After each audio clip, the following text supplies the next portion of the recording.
How many types of damages can injured parties claim in court? Imagine going through a tough injury and wondering what kind of compensation you might be entitled to. When it comes to personal injury cases, understanding the different types of damages you can claim is key to knowing your rights. Let's break down the main categories so you can see what might be available to you if you find yourself injured and seeking justice.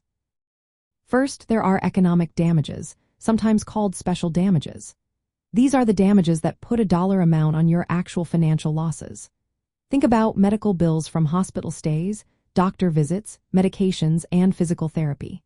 If you had to take time off work, you can claim lost wages, including future income if your injury affects your ability to work long-term. If your car or personal property was damaged, you can seek repair or replacement costs. Out-of-pocket expenses, like transportation to medical appointments or modifications to your home, also fall into this category. These damages are straightforward because they involve specific dollar amounts that can be documented with receipts, bills, or pay stubs. Next, there are non-economic damages, which cover the more personal and emotional effects of an injury. These are harder to measure but just as important. For example, if you experience pain and suffering from your injuries, you can claim compensation for that discomfort. Emotional distress, anxiety, or depression caused by the incident are also included.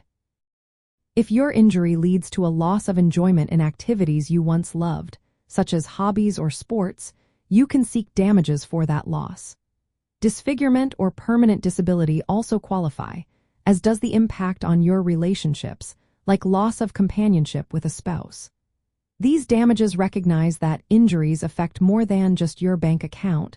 They impact your overall well-being. Finally, there are punitive damages. These are different from the other two because they are not meant to compensate you directly.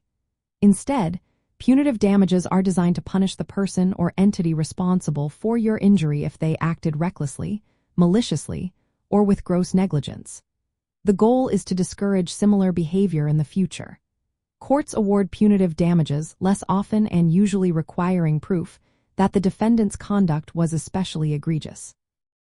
For example, if a company knowingly ignores safety standards or a driver was driving under the influence, punitive damages might be considered. In summary, injured parties can claim three main types of damages in court. Economic damages cover tangible financial losses like medical bills and lost wages. Non-economic damages address pain, emotional suffering, and personal impacts. Punitive damages serve as a punishment for particularly wrongful conduct. Knowing these categories helps you understand what to expect and how to prepare your case. Proper documentation and evidence are essential to support each type of claim, especially for the more subjective damages like pain and suffering. Being aware of your rights can make a big difference in seeking fair compensation after an injury.